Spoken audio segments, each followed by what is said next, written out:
నమస్తే, welcome to hot topic. నేను మీ బ్రహ్మనాయుడు. కంచే చేను మేస్తే ఎలా ఉంటుంది? ఇది తెలుగు భాష సామెత. అంటే చేనుని పంటని కాపాడటం కోసం కంచె వేస్తారు. అయితే ఆ కంచె చేను మేస్తే దిక్కెవరు? సో సరిగ్గా ఇలాంటి పరిస్థితి ఆంధ్రప్రదేశ్లో ఓ ముంబై హీరోయిన్ జరిగింది. గత 2 రోజుల నుంచి కూడా పెద్ద ఎత్తున సంచలనమైనటువంటి వార్త. ముంబై హీరోయిన్ని ఆనాడు వైఎస్ఆర్ కాంగ్రెస్ పార్టీ అధికారంలో ఉన్నప్పుడు వైసీపీలో ఉన్న కొంతమంది కీలక నేతల సహకారంతో, ఇద్దరు ఐపీఎస్ల ఇన్వాల్వ్మెంట్ తోటి ఆవిడ విజయవాడలోని పోలీస్ స్టేషన్లో ఆవిడ మీద ఎఫ్ఐఆర్ నమోదు చేయించి ఆవిడ ప్రైవేట్ గెస్ట్ హౌస్లో ఉంచి ఇంట్రాగేషన్ పేరుతో ఆవిడ హింసించారనేటువంటి ఒక పెద్ద ఎత్తున జరుగుతున్న చర్చ. సాక్షాత్ ఆవిడ కూడా గత 2 రోజుల నుంచి తెలుగు మీడియాతో కూడా షేర్ చేసుకుంది. దీంట్లో ప్రధానంగా మనం చూస్తే కదంబరి జత్వాని ముంబైకి చెందినటువంటి ఒక హీరోయిన్. అయితే ఈవిడ ఎవరైతే పారిశ్రామికవేత్త జిందాల్ ఉన్నారో ఆయన మీద ముంబై పోలీస్ స్టేషన్లో ఎఫ్ఐఆర్ నమోదు చేయించింది. జిందాల్ తనని అత్యాచారం చేశారు అని. అయితే ముందు పోలీస్ స్టేషన్లో ఎక్కడ కేసు తీసుకోకపోతే ఆవిడ కోర్టుకు వెళ్ళి మరీ కూడా పోలీస్ స్టేషన్లో ఎఫ్ఐఆర్ నమోదు చేయించుకునే విధంగా ఆవిడ ఫైట్ చేసింది. సో దాంట్లో వాస్తవాలు అవాస్తవాలు కోర్టులో నిర్ధారణకు వచ్చేటువంటి పరిస్థితులు.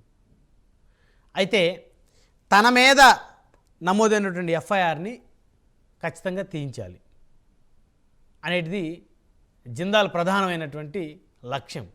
అయితే దీనికి ఎవరు సూటబుల్? సో ఎవరు ఈవిడ్ని బెదిరించో భయపెట్టో ఎవరు ఆ ఎఫ్ఐఆర్ ఈవిడంతటికి ఈవిడ విత్డ్రా చేసుకునే విధంగా చేస్తారు అనేటువంటి ఆలోచనతో ఉన్నటువంటి జిందాల్ ఆంధ్రప్రదేశ్కి సంబంధించినటువంటి అప్పటి వైఎస్ఆర్ కాంగ్రెస్ పార్టీ అధికారంలో ఉంది కాబట్టి 1924 వరకు కూడా వైకాపాలో కొంతమంది కీలక నేతలను కలవటం. సో వారు ఈ టాస్క్ని కుక్కల విద్యాసాగర్ ఎవరైతే పెనమలూరు నుంచి 2014లో వైఎస్ఆర్ కాంగ్రెస్ పార్టీ అభ్యర్థిగా పోటీ చేసి ఓటమి చెందారో కుక్కల విద్యాసాగర్ అనేటువంటి వ్యక్తికి అప్పచెప్పినట్టు తెలుస్తుంది. అయితే ఇతని మీద ఆల్రెడీ హైదరాబాద్లో కూడా చీటింగ్ కేసులు ఉన్నాయి. ఇతను కొంతమందిని మోసం చేసినటువంటి కేసులు కూడా ఇతని మీద నమోదయ్యాయని ఆల్రెడీ ఇతని మీద పెద్ద ఎత్తున కేసులు ఉన్న పరిస్థితి ఉంది. సో ఇతను ఎవరైతే కదంబరి జత్వాని ముంబై హీరోయిన్ ఉందో ఆవిడతోటి కాంటాక్ట్లోకి వెళ్ళి మరి ఆవిడకి ఇతని యొక్క న్యూడ్ ఫోటోలు పంపించి దాన్ని క్రియేట్ చేసి ఆవిడ ట్రాప్ చేసిందని, తర్వాత బెదిరిస్తూ ఉందని, లేకపోతే ఫోటోలు బయట పెడతానుంది, లేకపోతే 5 లక్షల రూపాయల డబ్బులు డిమాండ్ చేసిందని చెప్పేసి విజయవాడలో ఉన్నటువంటి పోలీస్ స్టేషన్లో కేసు నమోదు చేయించారు. అయితే అసలు 5 లక్షల రూపాయలకి ఈవిడ డిమాండ్ చేయాల్సినటువంటి అవసరం ఉందా అనేది ఇక్కడ ప్రధానమైన ప్రశ్న. ఎందుకంటే ఈవిడ మంచి రెమ్యునరేషన్ తీసుకున్నటువంటి హీరోయిన్. అదేవిధంగా వీళ్ళ నాన్నగారు వచ్చేసరికి నేవీ ఆఫీసర్, వీళ్ళ అమ్మగారు వచ్చేసరికి రిజర్వ్ బ్యాంకులో మేనేజర్గా పనిచేస్తూ ఉన్నారు. అంటే అంత పెద్ద ఆర్థికంగా సంపన్నమైనటువంటి కుటుంబం నుంచి వచ్చినటువంటి ఓ హీరోయిన్గా ఉన్నటువంటి ఈవిడ ఆల్రెడీ డాక్టర్ కూడా. సో సినిమా ఇండస్ట్రీ మీద ప్యాషన్ తోటి ఈవిడ సినిమాల్లోకి వచ్చిన పరిస్థితి. సో 5 లక్షల రూపాయలకి ఏ విధంగా కుక్కల విద్యాసాగర్ అనేటువంటి వ్యక్తిని ఈవిడ బెదిరిస్తుంది? ఇది ఒకటి ప్రధానమైనటువంటి పాయింట్. సో ఆ తర్వాత ఈ ఎఫ్ఐఆర్ నమోదు చేసిన తర్వాత ఈవిడ్ని ముంబై నుంచి విజయవాడ తీసుకొని వచ్చారు. అందులో ప్రధానంగా ఐపీఎస్ ఆఫీసర్ విశాల్ గున్ని పాల్గొన్నారని చెప్పేసి కూడా చర్చకు వస్తూ ఉంది. అదేవిధంగా ఎవరైతే అప్పుడు విజయవాడ కమిషనర్గా ఉన్నారో క్రాంతి రాణా టాటా, ఈయన మీద కూడా పెద్ద ఎత్తున ఆరోపణలు వస్తూ ఉన్నాయి. వీరందరూ సహాయ సహకారాలతోనే మరి ఆవిడ్ని కస్టోడియల్ టార్చర్ చేశారు, మానసికంగా శారీరకంగా హింసించారు, ఇంకా చెప్పాలంటే చెప్పుకోని రీతిలో ఆవిడ్ని టార్చర్ చేశారని చెప్పేసి ఆవిడే 2 రోజుల క్రితం తెలుగు మీడియాకి మరి చెప్పిన పరిస్థితి ఉంది. సో ఇంత జరిగినా కూడా ముఖ్యమంత్రి జగన్మోహన్ రెడ్డి ఎందుకు స్పందించలేదు? సో సజ్జల రామకృష్ణారెడ్డి పాత్ర ఏమన్నా ఇందులో ఉందా? ఎందుకంటే కుక్కల విద్యాసాగర్కి సజ్జల రామకృష్ణారెడ్డికి మధ్య సాన్నిహిత సంబంధం ఉందనేది స్థానికంగా కూడా వినపడతా ఉంది. అంటే వైఎస్ఆర్ కాంగ్రెస్ పార్టీ అధికారంలో ఉన్నప్పుడు ఈ విధమైనటువంటి దారుణాలకి ఒడిగట్టిందా? సో ఇప్పుడు దీని మీద అయితే ప్రస్తుతం ముఖ్యమంత్రి చంద్రబాబు నాయుడు, ఉప ముఖ్యమంత్రి పవన్ కళ్యాణ్, అదేవిధంగా హోంమంత్రి వంగలపూడి ఎంత చాలా సీరియస్గా ఉన్నారు. సో ఒక ముంబై హీరోయిన్ని ఆంధ్రప్రదేశ్లో విజయవాడలో ఎఫ్ఐఆర్ నమోదు చేయించి ఆవిడ్ని ఈ విధంగా కస్టోడియల్ టార్చర్ చేసి శారీరకంగా హింసించి దాదాపు 2 వారాలకు పైగానే ఆవిడని ఈ విధంగా హింసించారనేటువంటిది బయటకు వస్తున్నటువంటి నేపథ్యంలో ఈ ఐపీఎస్ల మీద కూడా ప్రభుత్వం అయితే చర్యలు తీసుకునే కేంద్ర రంగం సిద్ధం చేసింది. అదేవిధంగా ఎవరైతే వైకాపా నాయకులు కీలకంగా ఎవరైతే వ్యవహరించారో వారిని కూడా ఖచ్చితంగా అరెస్ట్ చేయడానికి ఏమాత్రం వెనకాడబోమని చెప్పేసి హోంమంత్రి ఆల్రెడీ ఆవిడ కూడా ప్రకటన చేశారు. సో ఇష్యూ అయితే చాలా సీరియస్గా మారిన పరిస్థితి ఉంది. వైఎస్ఆర్ కాంగ్రెస్ పార్టీ నుంచి ఇప్పటి వరకు కూడా ఎవ్వరూ కూడా స్పందించలేదు. ఎందుకంటే కుక్కల విద్యాసాగర్ అనే వ్యక్తి 2014లో అఫీషియల్గా పెనమలూరు నియోజకవర్గం నుంచి ఆ పార్టీ ఎమ్మెల్యే అభ్యర్థిగా పోటీ చేసినటువంటి వ్యక్తి.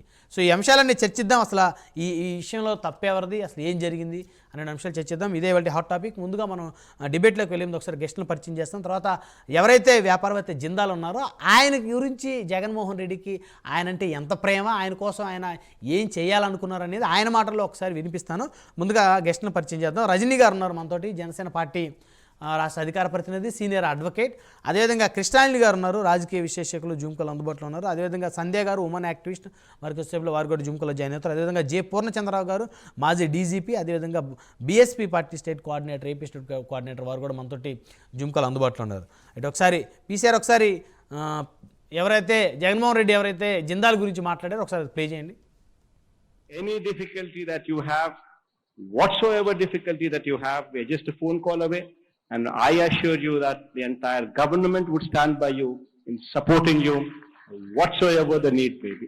Iroju in Sajan Jindal gariki manandari tarafuna assurance ista unna.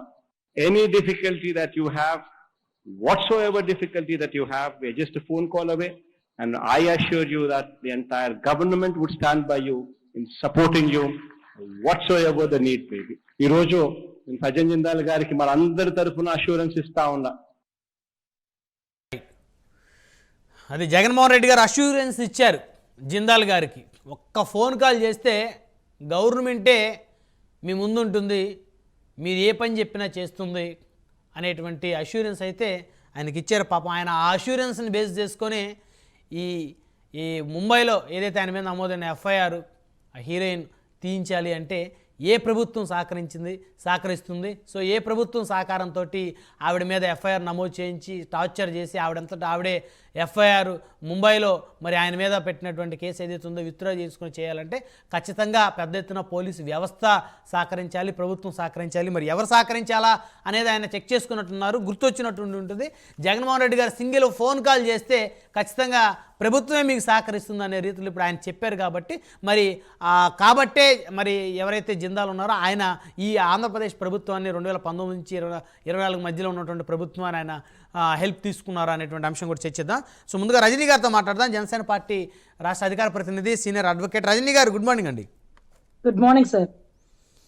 So మొత్తానికి తెలుగు వాళ్ళకి ఇప్పటి వరకు కూడా ఓ విలువ ఉండేది దేశవ్యాప్తంగా అన్ని రంగాల్లో.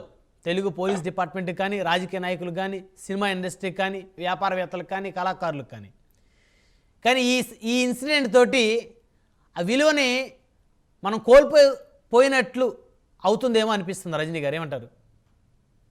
ముఖ్యంగా ఆంధ్ర రాష్ట్రంలో ఆడబిడ్డలకి రక్షణ లేదేమంటే ఆంధ్ర రాష్ట్ర ప్రభుత్వం వల్ల బాలీవుడ్ స్టార్ కూడా రక్షణ లేదని నిర్ధారితమైంది. ఇప్పటి వరకు తప్పు జిందాల్దేమో అనుకున్నానండి.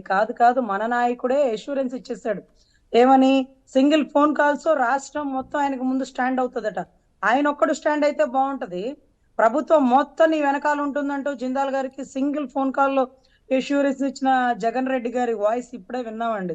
ఇప్పటి వరకు జిందాల్ గారు ఆంధ్ర రాష్ట్ర సహాయం ఎందుకు అడిగారు?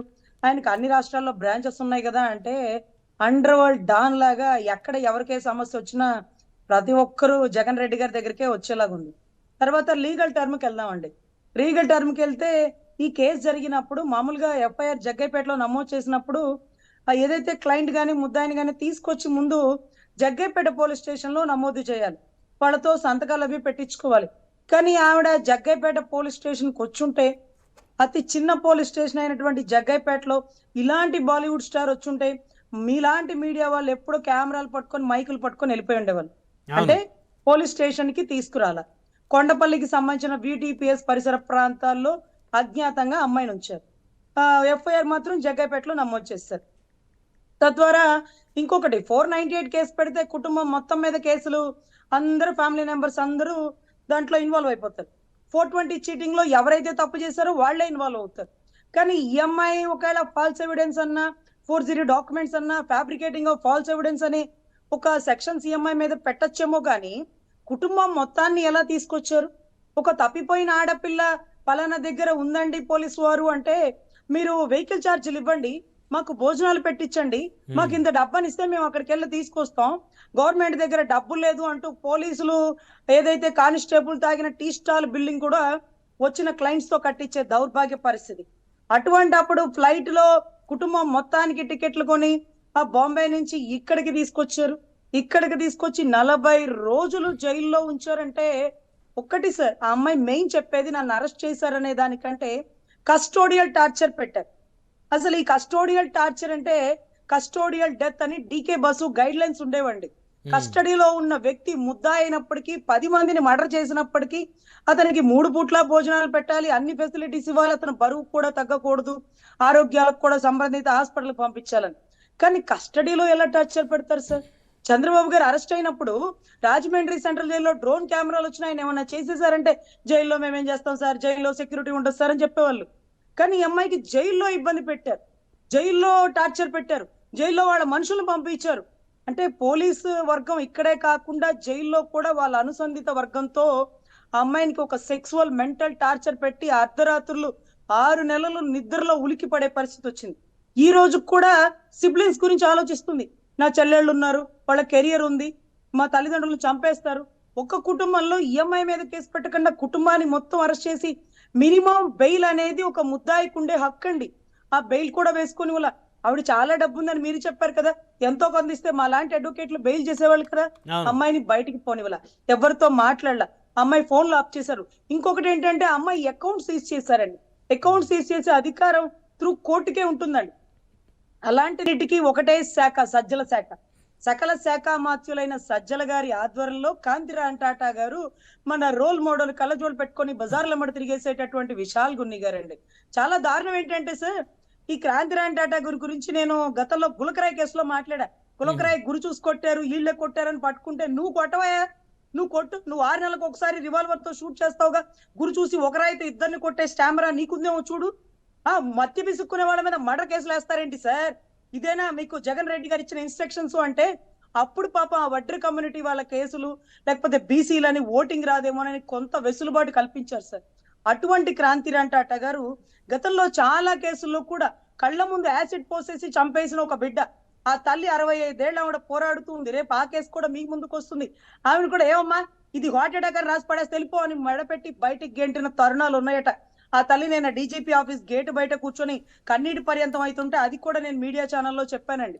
సో రోల్ మోడల్ ముసుగులో ఉండేటటువంటి గౌరవ విశాల్ గున్ని గారు డైలీ యువర్ కాల్, మీకే సమస్య వచ్చినా నేనున్నానంటారు. ఒక ఆడబిడ్డకి కనీసం బెయిల్ అనే అధికారం వాడుకోనివ్వకుండా, ఆధారాలు లేకుండా ఫ్యాబ్రికేటింగ్ ఆఫ్ ఫాల్స్ ఎవిడెన్స్ అనే సెక్షన్ పెట్టి స్టేషన్ కూడా తీసుకురాకుండా అజ్ఞాతంలో పెట్టి కస్టోడియల్ టార్చర్లు పెట్టినటువంటి వ్యక్తులకి ఇలాంటి IPS లను ఇమీడియట్ గా సస్పెండ్ చేస్తే గానీ ఈ రోల్ మోడల్ ముసుగు తొలగిపోదని నా ఆవేదన సార్. నిజంగా విశాల్ గున్ని గారు అప్పట్లో సోషల్ మీడియాలో పెద్ద ఎత్తున ట్రెండ్ అయ్యేవారు. ఆయన ఒక నిజంగా ఈ దేశంలోనే సిన్సియర్ IPS ఆఫీసర్గా, ప్రజల కోసమే పుట్టుకొచ్చినటువంటి ఆఫీసర్గా పెద్ద ఎత్తున రోల్ మోడల్గా తయారయ్యారు మీరు చెప్పినట్టు. కానీ ఇప్పుడు అలాంటి ఆఫీసర్సే ఇలాంటి వివాదాల్లో చిక్కుకోవటం నిజంగా బాధగా ఉంది రజనీ గారు. ఎగ్జాక్ట్లీ సార్, గతంలో గౌతమ్ షేవాగ్ గారు కూడా మా అందరికి రోల్ మోడల్ సార్. ఆయన హైకోర్టుకు వచ్చి FIR సెక్షన్ చదువుతున్నప్పుడు అంతా అయిపోయింది, పోపో ఇతన్నా నమ్ముకునింది, చూడు జగన్ రెడ్డి గారు తానా అంటే తందానా అంటున్నారు, DGP ఆఫీస్ లో కూడా కనపట్లేదు, తాడేపల్లి ఆఫీస్ లో కనపడుతున్నారంటే మాకు వాళ్ళ మీద ఉండే విశ్వాసం పూర్తిగా కోల్పోతున్నాం సార్. మోరోవర్ ఈ అమ్మాయి విషయంలో మాత్రం క్రాంతిరామ్ టాటా గారు కానీ ఎవరో రామాంజనేయులు గారు కానీ మన విశాల్ గున్ని గారిని ఇమీడియట్ గా సస్పెండ్ అయిపోతే పోలీస్ వ్యవస్థ మీద ఉండే నమ్మకాలు పోతాయి సార్. ఇంకా విజయవాడ పరిసర ప్రాంతాల్లో వీళ్ళ వల్ల బాధితులైన ప్రతి ఒక్కరు మీడియా ముందుకు రావాల. వీళ్ళ ముసుగులు తొలగించి వీళ్ళ నిజ స్వరూపాన్ని, వీళ్ళ బండారాన్ని రాష్ట్ర ప్రజలకి బట్టబయలు చేయాలా. వీటన్నిటికీ కర్త కర్మ క్రియ సకల శాఖ మార్చులైన సజ్జల బాబాయ్ గారు. లేకపోతే ఈ కేసులో కూడా మన హోమ్ మినిస్టర్ లాగేవాళ్ళం కానీ పాపం వాళ్ళదేం ఉండదండి, వాళ్ళు రబ్బర్ స్టాంప్ లాంటి వాళ్ళు. సో మోరోవర్ దీనికి కర్త కర్మ క్రియ అంటే ఎందుకంటే తప్పు వీళ్ళది కాదులేండి. జిందాల్ గారు అడగంగానే పాపం మన జగన్ రెడ్డి గారు ఏదో పులివెందుల ఆస్తులు ఇచ్చేస్తానన్నట్టుగా సింగిల్ ఫోన్ కాల్ ఏదో రాష్ట్రం మొత్తం ఆయన ముందు స్టాండ్ అయి ఉంటుందంట. అదేంటో దారుణం, ఆయన అష్యూరెన్స్లు ఇచ్చేయడం, ఆయన ఆస్తులు ఏదో ఇచ్చినట్టుగా. సో ఇటువంటి విషయం అష్యూరెన్స్ ఇచ్చాడు కాబట్టి ఈయన హెల్ప్ తీసుకొని ఉంటారంటారా? 100% సార్. ఏ రాష్ట్ర ముఖ్యమంత్రి, ఏ కేసీఆర్, ఏ నితీష్ కుమారో లేకపోతే ఏ కర్ణాటక ముఖ్యమంత్రి అష్యూరెన్స్ ఇవ్వలేదు సార్. మన అండర్ వరల్డ్ కా డాన్ హే, పేమెంట్ తీసుకుంటాడు, పని చేస్తాడు, మీకు సదా మీ సేవలో అంటూ నిలబెట్టేటటువంటి జగన్ రెడ్డి. ఈ ఇన్సిడెంట్ లో జిందాల్ గారి దగ్గర నుంచి వైసీపీ నేతలు ఎంత డబ్బులు తీసుకొని ఉండుంటారు మేడం? ఎందుకంటే 5 కోట్లని 10 కోట్లని 20 కోట్లని రకరకాల ప్రచారాలు జరుగుతూ ఉన్నాయి. బట్ ఇంకా వాస్తవమైన ఫిగర్ ఎంతో కరెక్ట్గా ఎవరు ఇంకా డిక్లేర్ చేయలేకపోయారు. ఇవంతా ఎలక్షన్ కి ముందు కొంతమంది ఎమ్మెల్యేలకి ఆయనతోనే స్వయంగా ఖర్చు పెట్టించారండి. అంటే ఇంత ఇచ్చారు అంత ఇచ్చారంటే 5 కోట్లు 10 కోట్లు చాలా చీప్ గా ఉంటదండి. అసలు జిందాల్ గారి దగ్గర నుంచి కనీసం ఒక 50-100 కోట్లు తీసుకోవడమో లేకపోతే ఆ ఏరియా ఎమ్మెల్యేకి మీరే ఖర్చు పెట్టాలన్నమో ఏదో ఒక భారీ అష్యూరెన్స్ తీసుకునే సజ్జల బాబాయ్ గారు చేస్తుంటారు. లేకపోతే సజ్జల భార్గవ్ గారికి ఏమైనా పేమెంట్ ముత్తిదే పని చేశారా? అసలు మోరోవర్ దీని వెనకాల ఈడీ సిబిఐ కూడా రావాలండి. ఎందుకంటే జిందాల్ గారికి సర్వ సహాయంగా మనం చేయడం అంటే అదేం చిన్న విషయం కాదు. వాళ్ళేం ఊరికే రారు, పెద్ద పెద్ద భారీ చెక్కులు రాస్తారు. చెక్కులా లేకపోతే హవాలాలా లేకపోతే పక్క దేశానికి పంపించడానికి ఏమన్నా విదేశ మార్గాల ద్వారా ఏమన్నా పంపించే డ్రగ్ మాఫియాలో నడుస్తుందా? What ever it may be sir. CBI ED ఉంటేనే ఇక్కడ మనీ ట్రాన్సాక్షన్ అనేది బయటకు వస్తుంది. ఫ్రీగా అయితే చేసే అలవాటు జగన్ రెడ్డి గారికి లేదు. దాంట్లో కళాఖండిగా రాష్ట్ర ప్రజలందరికీ తెలుస్తారు.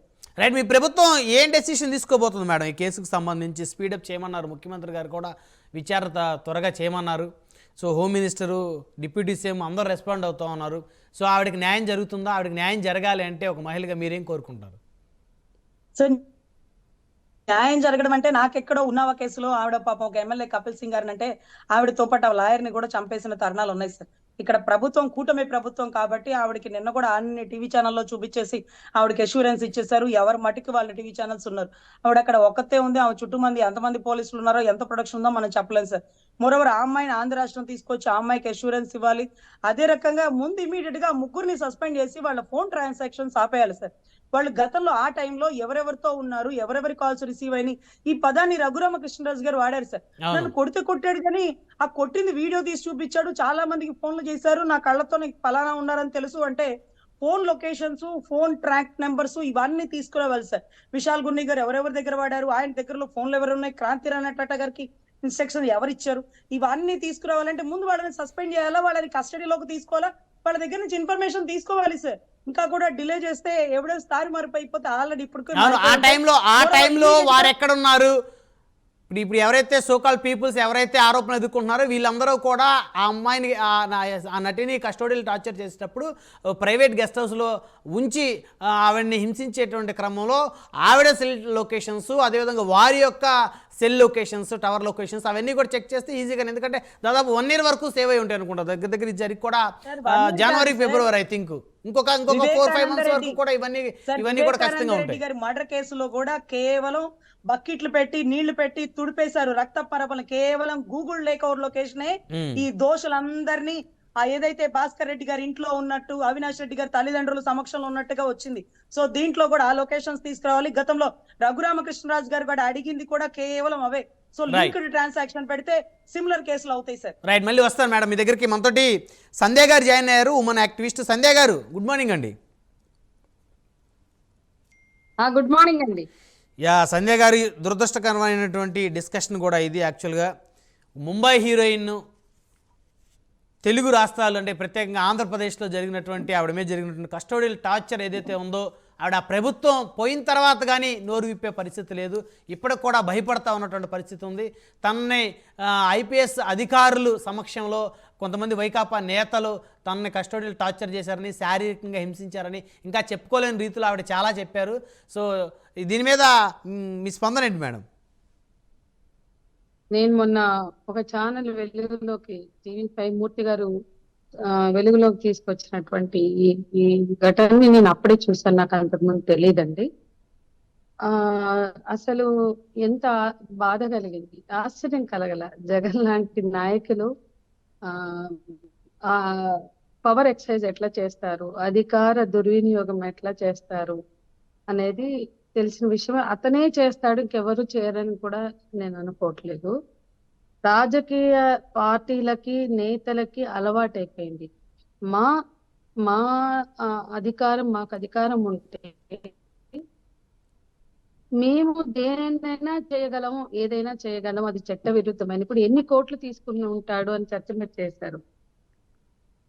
ఆ జిందాల్ దగ్గర డబ్బులు తీసుకుని ఉండొచ్చు. నేను తీసుకోడు అంత నీతిపరుడు అని నేను అనట్లేదు. అసలు రాజకీయ నాయకులే తమ వ్యక్తిగత ప్రయోజనాల కోసమో, ఆర్థిక ప్రయోజనాల కోసమో, తమకు అధికారం, ప్రజలు ఓట్లేసి అధికారం కట్టబెడితే ఏదైనా పవర్ ఎక్సర్సైజ్ చేయొచ్చు, ఏ దుర్వినియోగమైనా చేయొచ్చు అనే ఒక అవగాహన ఎదుగుతుంది. అన్ని పార్టీలు చేస్తాయి. ఒక ఎక్కువ తక్కువ ఎదుటి వాళ్ళ దానంగానే 3 కాళ్ళ మీద 4 కాళ్ళ మీద వస్తాయి.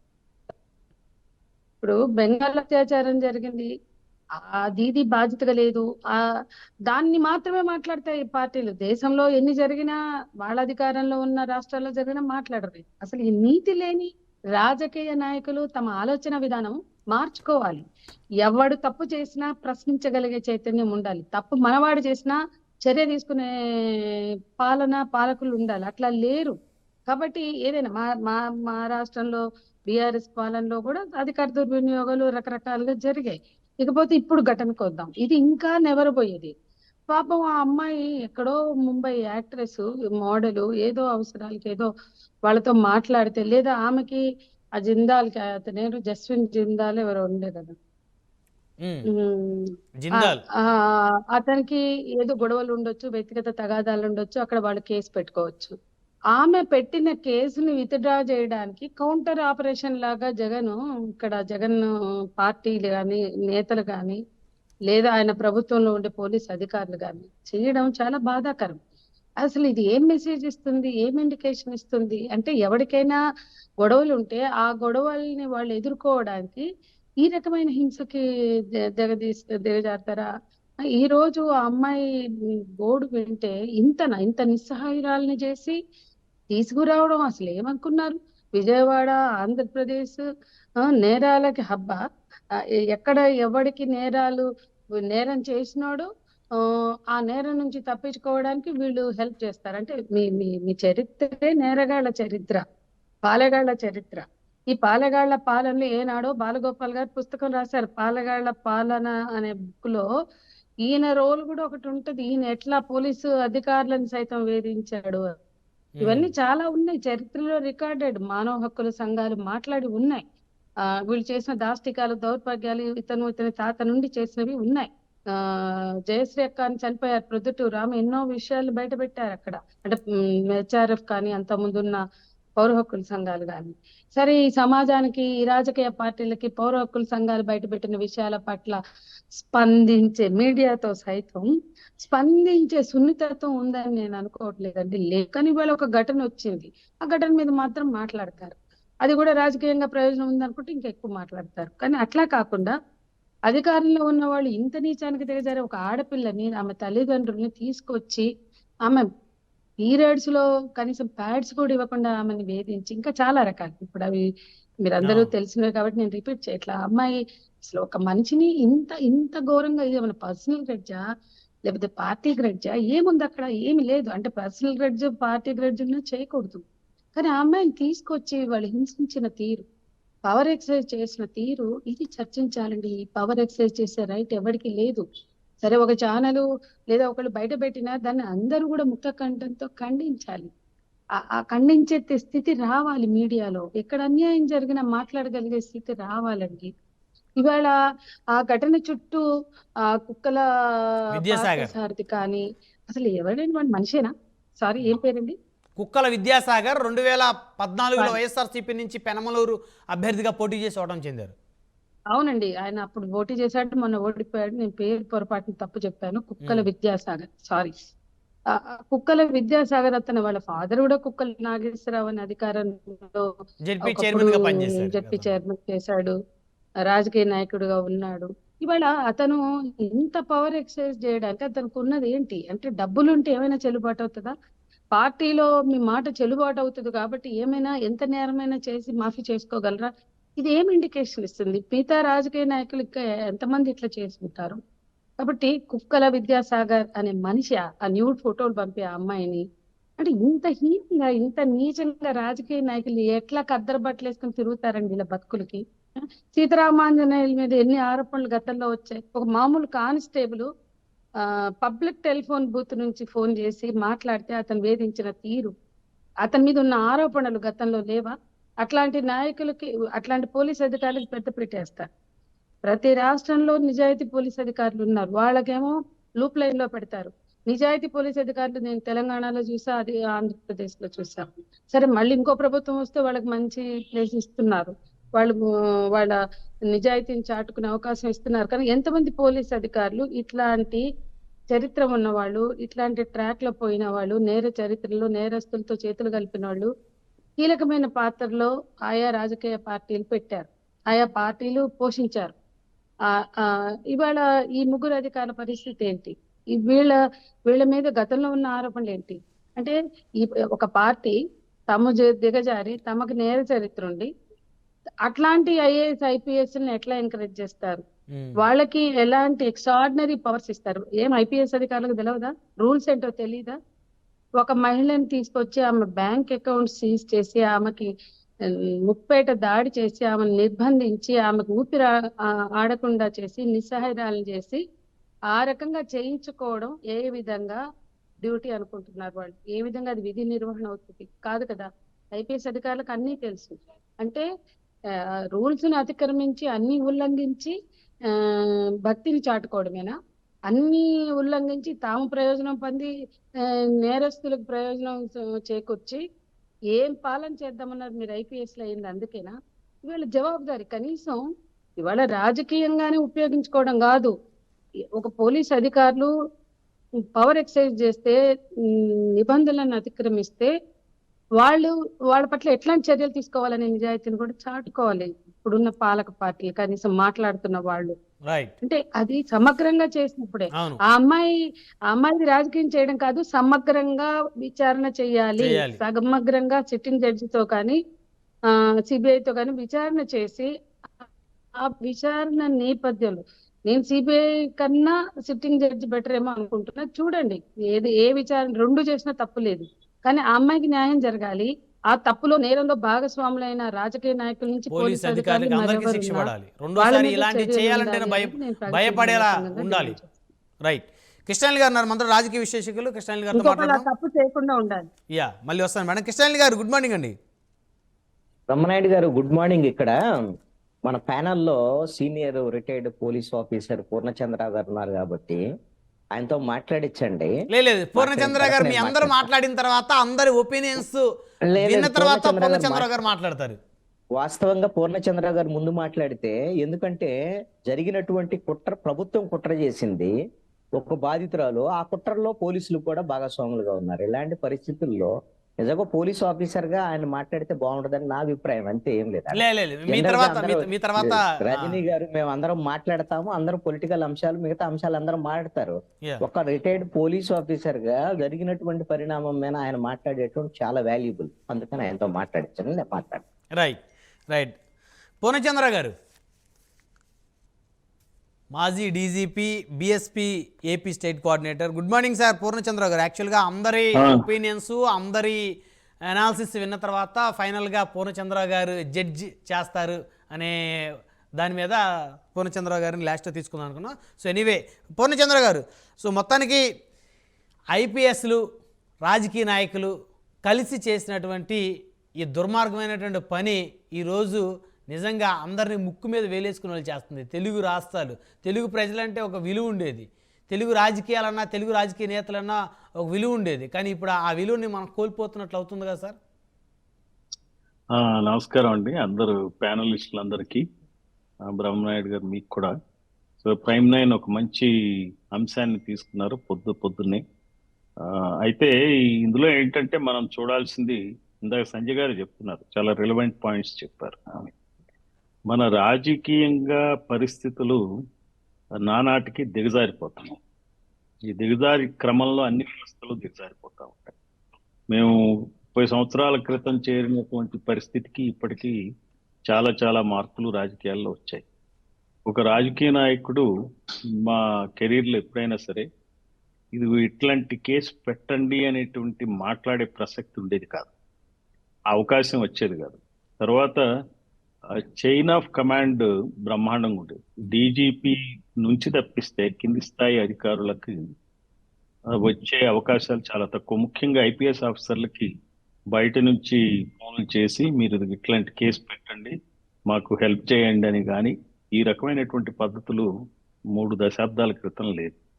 కానీ గత దశాబ్ద కాలంగా ఆంధ్రప్రదేశ్లో పరిస్థితులు దిగజారాయి. మనం చూసుకున్నట్టుంటే ఒక ఆయన దళితుడు డీజీపీగా పనిచేసేవాడు కొత్తగా రాష్ట్రం ఏర్పడిన సందర్భంలో, ప్రసాదరావు గారు. ఆయనకి 1 year కూడా కాల సర్వీస్.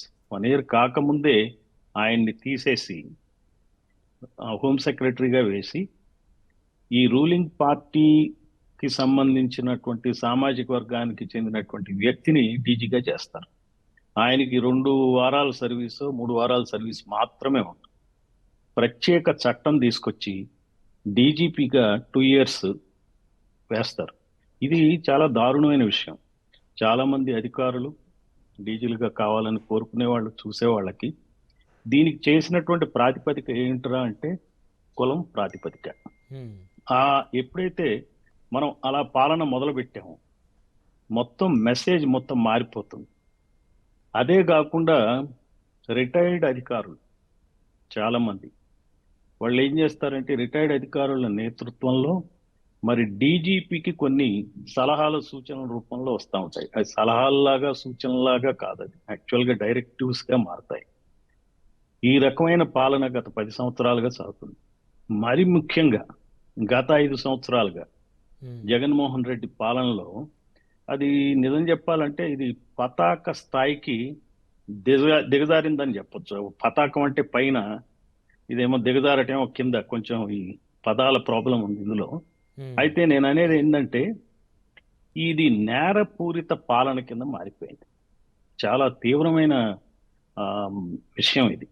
అంటే మనకి ఏంటంటే వచ్చిన ప్రాబ్లం, భారతీయ రాజకీయ వ్యవస్థలో ఈ రోజున ఎవరైనా సరే జైల్లో అరెస్ట్ అయితే వాళ్ళు ఇంతకుముందు ఏం చెప్పేవాళ్ళం అంటే ఒక ఎమ్మెల్యేలు అవ్వటం వరకే సరిపోయేది. ఇప్పుడు అట్లా కాదు. ఎంత పెద్ద నేరం చేస్తే అంత పెద్ద రాజ్యాంగ పదవి వాళ్ళు వెలగబెట్టేటువంటి పరిస్థితులు భారత రాజకీయాల్లో చోటు చేస్తారు. Correct sir. 2 రోజుల క్రితం కవిత గారు అడుగు పెట్టగానే సీఎం అనే నినాదాలు మారుమోగిపోయాయి. అందువలన ఏమిటంటే మనకి నేరపూరిత పాలన వచ్చినప్పుడు, నేరస్తులే వాళ్ళ అధికారంలో ఉన్నప్పుడు మరి జరిగేవి నేరాలే ఉంటాయి. అంటే క్రిమినలైజేషన్ ఆఫ్ పోలీస్ అనేది ఇంకా అది పెద్దగా చెప్పుకోక్కర్లా. ఈ అధికారులు, ఇదే అధికారులు యూపీఎస్సీ ద్వారా ఎవరైతే అపాయింట్ అయ్యారో ఆ అధికారులు మరి ఇదే సమాజం నుంచి వచ్చిన వాళ్ళు, అత్యద్భుతమైనటువంటి సేవల్ని అందించిన వాళ్ళు ఉన్న ఈ రాష్ట్రంలో ఈ రోజున ఇలా కారణం ఏమిటంటే యథా రాజా తథా ప్రజ. ఎట్లయితే నాయకుడు ఉంటాడో, అధికారి ఉంటాడో, పైన ఉన్నటువంటి రాజకీయమైనటువంటి పదవి వెలగబెట్టేటువంటి వ్యక్తి యొక్క క్యారెక్టర్ను బట్టి కింద యంత్రాంగం తయారవుతుంది. దానికి తోడు ఈ రోజున మరి ఇంకొక చిత్రమైన విషయం ఏమిటంటే, ఇప్పుడు ఎవరినైతే మనం అధికారులను తప్పుపడుతున్నామో, ఈ వాస్తవ విషయాలు నాకు తెలియదు, యాజ్ ఎ పోలీస్ ఆఫీసర్గా నేను చూడాలంటే తెలుసుకోవాలి నేను. సరే, ఇప్పుడు ఉన్నటువంటి పరిస్థితుల్లో అది జరగలేదు అనేటువంటి పరిస్థితి ఉందా అంటే నాకు కూడా ఏం అనిపించట్లేదు ఒక పౌరుడిగా బయట నుంచి చూస్తున్నప్పుడు. ఎందుకంటే కొన్ని విషయాలు మాకు తెలుస్తుంటాయి కాబట్టి జరగలేదు అని చెప్పడానికి ఏం లేదు. కాకపోతే జరగటానికి అనువైన పరిస్థితులు ఈ రాజకీయ వ్యవస్థలో గత 5 సంవత్సరాల్లో ఉండటమే కాకుండా ఇప్పుడు పరిస్థితి ఏంటంటే ఈ కేసును డీల్ చేసే విధానానికి దానికి ఏం పెద్ద గొప్ప తెలివితేటలు ఏం అక్కర్లేదండి. దీనిలో మాకు ఇన్వెస్టిగేషన్ అంటే ఏమని చెప్తారంటే, investigation is to find out the truth. That is only the purpose of the investigation. ఆ ప్రాసెస్లో ఇది నిజంగా ఫాల్స్ కేసు అయితే ఇటువంటి కేసుల్లో ఇంప్లికేట్ చేయటం అనేది ఇప్పుడు కొత్తగా ఒక మనకి భారతీయ న్యాయ సంహిత వచ్చింది కాబట్టి సెక్షన్ 248 కింద ఏ పౌరుణ్ణైనా సరే ఫాల్స్ కేసులో కనుక ఇంప్లికేట్ చేస్తే ఆ ఫాల్స్ కేసులో ఆ క్రైమ్కి ఎంత శిక్ష ఉంటుందో అంత శిక్ష ఈ చేసిన వాళ్ళు గురవుతారు. అంటే ఎవరైతే చేసిన అధికారులా సార్, ఇన్వెస్టిగేషన్ అధికారులు కానీ ఎవరైనా కానీ సెక్షన్ 248 బిఎన్ఎస్ దాని ప్రకారం మనకు పాత ఐపీసీలో సెక్షన్ 211 అనేవాళ్ళు, ఇప్పుడు దాన్ని 248 అయింది. బట్ మొత్తం మీద సేమ్, ఎవ్రీథింగ్ ఇస్ సేమ్.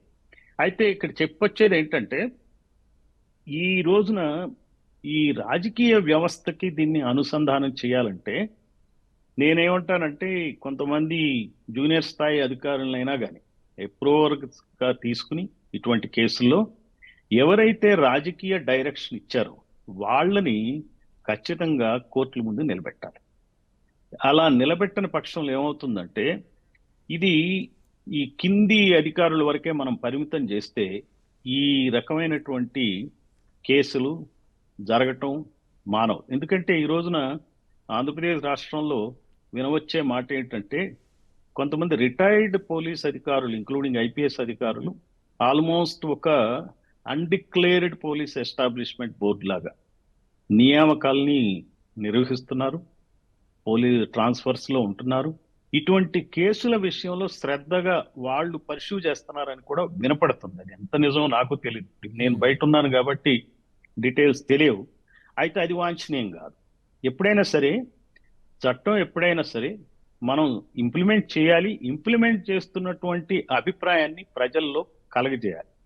అట్లా కాకుండా దొరికింది కదా అని చెప్పి ఒక రకమైన విచ్ హంటింగ్ తయారైతే ఏమవుతుందంటే ఈ విచ్ హంటర్స్ కూడా ఇటువంటి నేపథ్యం ఉన్న వాళ్ళే అయి ఉంటారనే దాన్ని పెద్ద ఆశ్చర్యం లేదు. ఇప్పుడు మా పొట్టి వాళ్ళకి ఇటువంటి పనులు చేయాలనే ఇంట్రెస్ట్ ఉండదు. ఈ రకమైన కేసును ఇప్పుడు మీరు నన్ను పిలిచినందుకు నాకు పెద్దగా ఇంట్రెస్ట్ లే, మీరు తప్పదు మాట్లాడాలి అని అంటే సర్లే మీరు మిగిలిన ముగ్గురు ప్యానలిస్ట్ మాట్లాడినాక నేను మాట్లాడదా అనే ఉద్దేశంతో మాట్లాడతాను. ఎందుకంటే ఇది చాలా హేయమైనటువంటి విషయాలు జరుగుతూ ఉన్నాయి కాబట్టి ఈ రిటైర్డ్ అధికారులు ఎవరైతే ఉన్నారో రిటైర్డ్ ఐపీఎస్ వాళ్ళకేం ఘన చరిత్ర కూడా లేదు.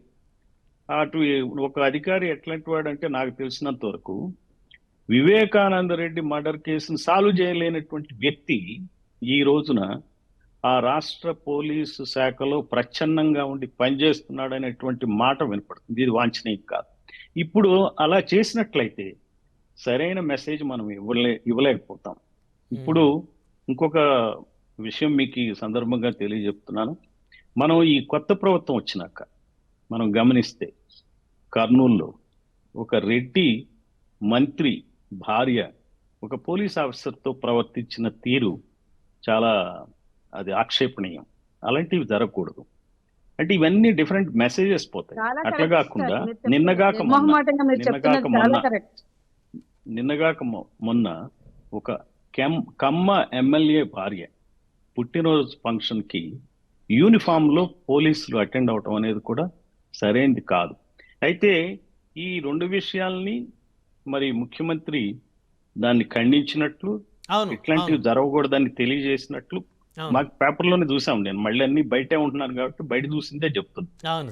అయితే ఇటువంటి ఇన్వెస్టిగేషన్స్ లో కూడా ఒక మంచి అధికారికి అప్పచెప్పి ఏ రిటైర్డ్ అధికారుల యొక్క పాత్ర లేకుండా వాళ్ళని ఆ దరిదాపుల్లో కూడా ఆ రాష్ట్ర ప్రభుత్వ వ్యవస్థలో ఎక్కడ ఉన్నాయి, కావాలంటే వాళ్ళకి రాజకీయ పదవులు ఇవ్వండి, ఇచ్చి వాళ్ళని పెట్టుకోండి. కానీ కమాండ్ అండ్ కంట్రోల్ ఆఫ్ డీజీపీని ఒక ఆయన పెట్టుకున్నాక ఆయన కమాండ్ కంట్రోల్ని మనం చెడగొడితే ఖచ్చితంగా ఈ రోజున ఇటువంటి ఆరోపణలు ఈ 5 సంవత్సరాల తర్వాత వస్తాయని మాత్రం మీరు చెప్పగలను. డీజీపీగా ఉన్నప్పుడు మీ మీద అందువలన ప్రభుత్వ ఒత్తిళ్లు ఏమైనా వచ్చాయా కొత్త సార్? ప్రభుత్వం వచ్చినప్పుడు మళ్ళీ ఇంకొక ప్రభుత్వం మారినప్పుడు ఇవే సంఘటనలు ఇలాగే మనం చర్చించుకుంటూ పోవాలా.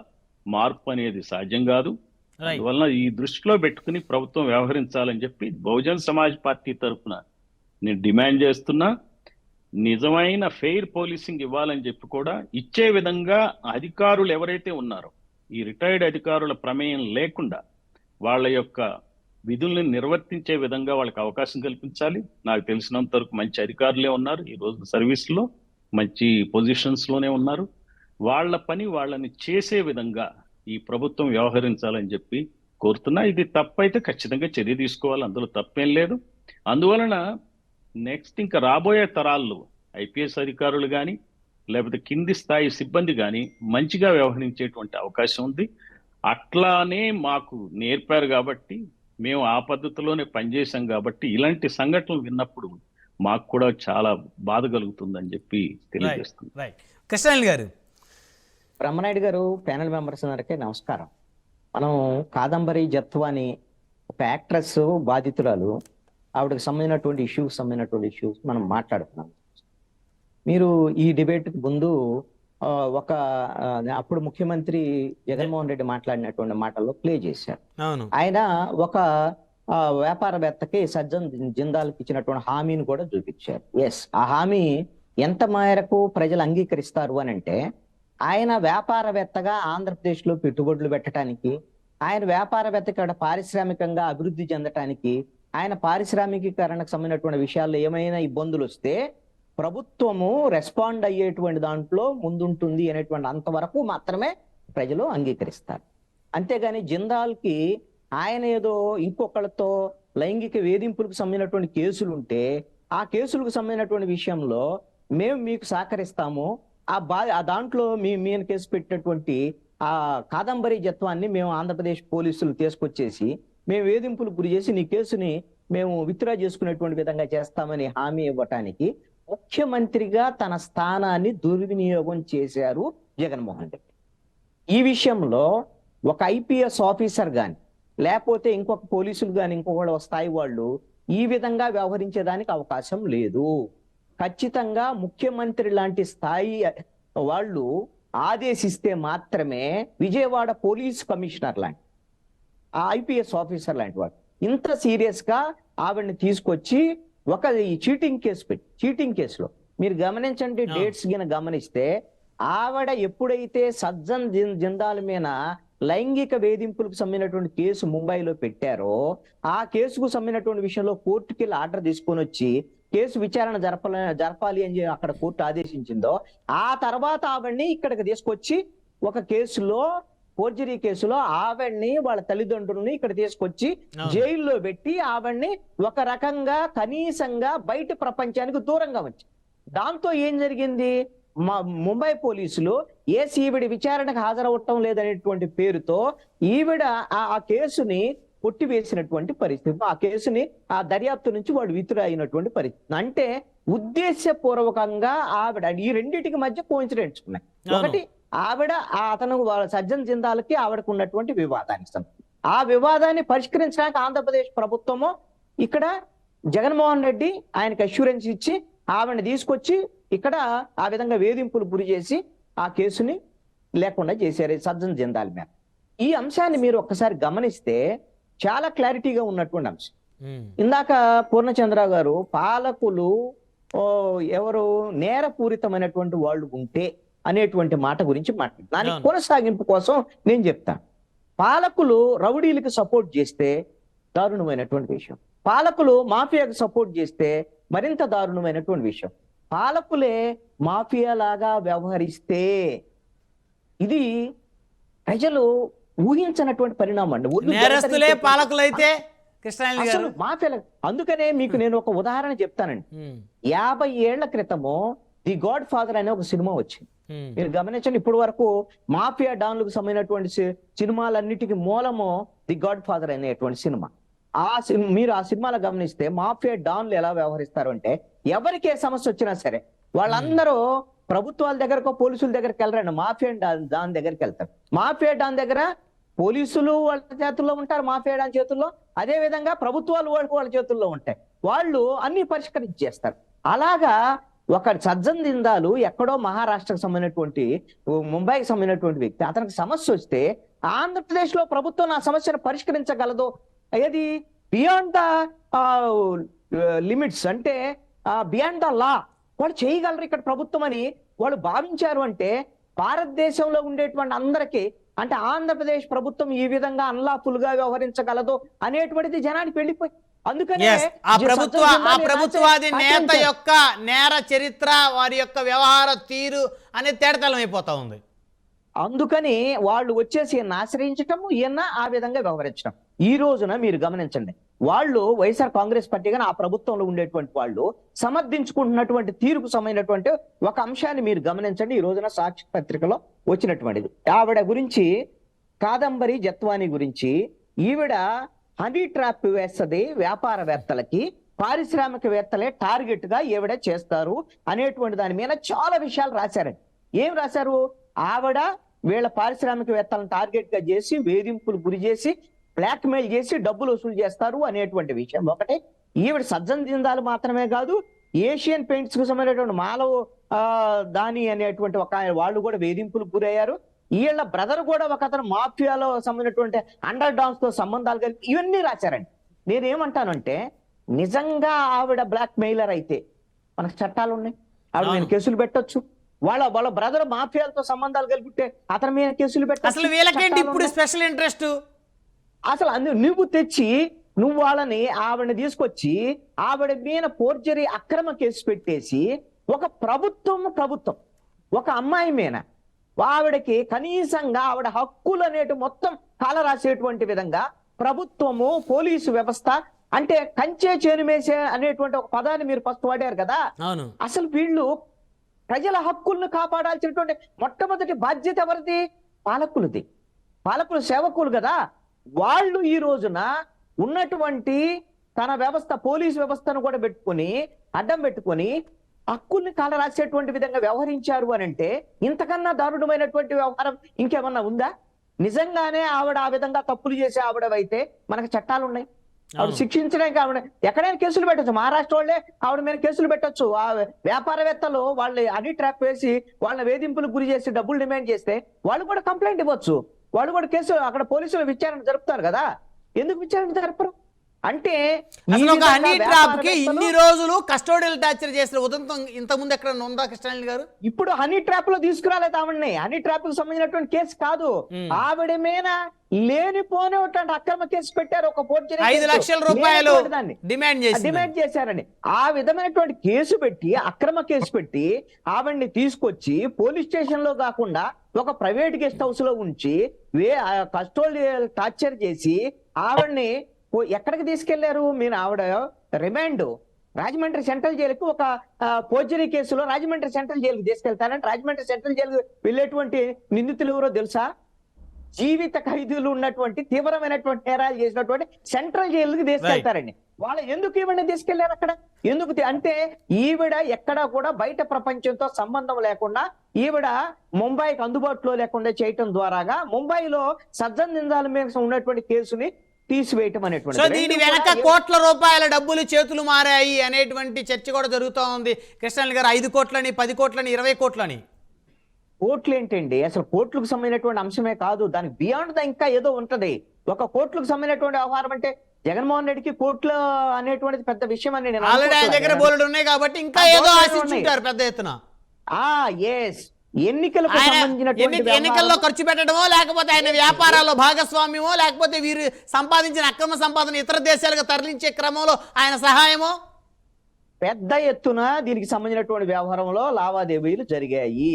ఒక లావాదేవీలు జరిగాయనండి. అంత పెద్ద ఎత్తున లావాదేవీలు జరిగితే నువ్వు చేసినటువంటిది ఏంటి? ప్రభుత్వం ప్రజలు 151 మంది ఎమ్మెల్యేలని 22 మంది ఎంపీలను ఇస్తే నువ్వు నీ విధమైనటువంటి అక్రమమైనటువంటి వ్యవహారం కోసం ఒక మహిళని నువ్వు ఆవిడ హక్కులు మొత్తం కాలరాసేటువంటి విధంగా వ్యవహరించావు అనంటే ఈ రాష్ట్రంలో ఉండేటువంటి ప్రజలకి ఆ ప్రభుత్వం నుంచి ఏ విధంగా రక్షణ ఉంటదని భావించాల్సి ఉంటుంది. రైట్. జగన్మోహన్ రెడ్డిని పాలకుడిగా అసలు ఎలా అంగీకరించాల్సినటువంటి అవసరం ఉంటుంది మీరు చెప్పండి. శాసనసభ్యుడిగా కూడా అర్హత ఉండదంటారా? రాజకీయ నాయకుడిగా అతను ఉండటానికి అర్హత ఉందా అనేటువంటి ఒక ప్రశ్న తలెత్తుతుందా తలెత్తదా? ఎగ్జాక్ట్లీ కృష్ణాంజలి గారు, ఇది కనుక పూర్తిగా విచారణ త్వరగా జరిగి గనక ప్రూవ్ అయితే ఎవరైతే ఆ పార్టీలో కీలకంగా ఉన్నారో వారందరూ కూడా దీనికి బాధ్యత వహించాలి. జగన్మోహన్ రెడ్డి గారు శాసనసభ్యుడి పదవికి కూడా రాజీనామా చేసే పరిస్థితి వస్తుందేమో. ఇక్కడ ఒకటి మనకు ఉండేటువంటి ఒక దరిద్రం ఏమిటి అంటే మనకు ఉన్నటువంటి మన చట్టాల్లో ఉండేటువంటి లోపాలు కూడా ఇవే, ఉన్నటువంటి ఇబ్బంది కూడా ఇదే. ఇందాక పూర్ణచంద్ర గారు ఒక మాట అన్నారు, ఒక సజెస్ట్ చేశారు, అది సాధ్యం కానటువంటి సజెషన్. ఎందుకు ఈ మాట అంటున్నా అంటే ఎవరైతే దీంట్లో ఇన్వాల్వ్ అయినటువంటి పోలీసులు ఉన్నారో ఆ పోలీసుల వరకు వాళ్ళ యొక్క పాత్రని మనము నిర్ధారించడానికి దర్యాప్తులో అవకాశం ఉంటుందండి. వాళ్ళని ఆదేశించినటువంటి ప్రభుత్వంలో ఉండేటువంటి వాళ్ళు ఎవరు కూడా ప్రభుత్వంలో అధికారికంగా వాళ్ళు ఏమి ఆదేశాలు జారీ చెయ్యరు, వాళ్ళు మౌఖిక ఆదేశాలు. ఎందుకు మరి మౌఖిక ఆదేశాలకు ఎందుకు ఐపీఎస్ ఆఫీసర్ ఎలా చేశారు? ఒక ఐపీఎస్ చదువుకున్నాడు అని అంటే అతను ఎంతో తెలివితేటలు ఉంటేనే మంచి ట్రైనింగ్ తోనే వచ్చేస్తాడు. కానీ అప్పుడు ఉండేటువంటి ఐపీఎస్ ఆఫీసర్లో కానీ పోలీసుల్లో ఉన్నటువంటి ఒక చర్చ ఏంటంటే మీరు గమనించండి, గత 5 ఏళ్లలో ఈ 5 ఏళ్ల తర్వాత ప్రభుత్వం మారిద్దనే అప్పుడు ఉండేటువంటి పోలీస్ ఆఫీసర్స్ భావించి ఉండలేదండి. అప్పుడు ముఖ్యమంత్రి 30 సంవత్సరాలు ఉంటారు కదా జగన్మోహన్ రెడ్డి గారు, 30 సంవత్సరాలు ఉంటారేమో అనుకున్నారు. 30 ఏళ్ళు ఉంటారు. మన ప్రభుత్వం ఉంటది, అన్నా నీకేమి ఇబ్బంది లేదన్నా, డీజీపీ అన్నా, నీ కమిషనర్ అన్నా నీకేమి ఇబ్బంది లేదు, మన ప్రభుత్వమే, నీ ఇష్టం వచ్చినట్టు చేసేయి అని చెప్పేస్తే వీళ్ళు కూడా నమ్మేశారు, ఇష్టం వచ్చినట్టుగా చేశారు. ఈ విధమైనటువంటి ఇది ఒక రకమైనటువంటి మాఫియాలు చేసేటువంటి వ్యవహారం. దీంట్లో పాత్రదారులు మాత్రమే బయటకు వచ్చేదానికి అవకాశం ఉంటుంది, సూత్రధారులు బయటకు వచ్చేటటువంటి అవకాశం లేదు. కానీ ప్రజల కోర్టులో వీళ్ళకి శిక్ష ఉంటుందండి, ప్రజలు గమనిస్తూ ఉంటారు, ఖచ్చితంగా ప్రజలు గమనిస్తారు. ఇలాంటి వాళ్ళని రాజకీయ నాయకులుగా ప్రజాసేవకులుగా అంగీకరించేదానికి. శాంతిప్రసాద్ గారు ఫోన్ లైన్ లో ఉన్నారు. శాంతిప్రసాద్ గారు.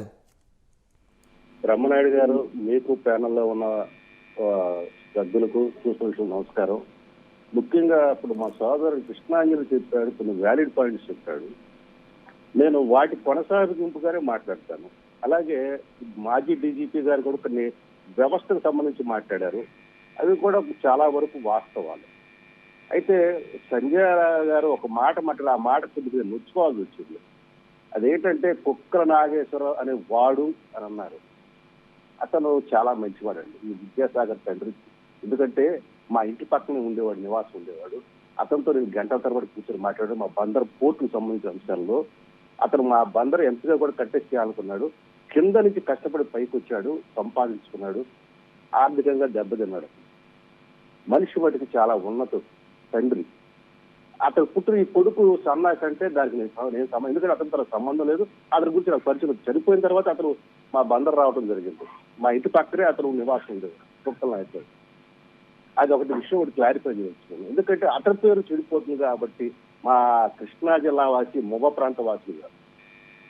ఇక రెండో అంశం వస్తే, మీరు చెప్తున్న ఈ కేసు కేవలం ఆంధ్ర, జగన్ రెడ్డి, కాంతారాణ, టాటా గారు. దీంట్లో పెద్ద రైట్ శాంతిప్రసాద్ గారు లైన్ కట్ అయిపోయింది. రైట్, చూద్దాం మరి ఈ కేసు విచారణ ఎంత త్వరగా పూర్తవుతుందో. నిజంగా తెర వెనకున్నటువంటి బడా రాజకీయ నేతలు మరి వారు తప్పించుకుంటారా లేకపోతే శిక్ష అనుభవిస్తారనేది విచారణ చేసేటువంటి అధికారుల మీద ఆధారపడి ఉంటుంది.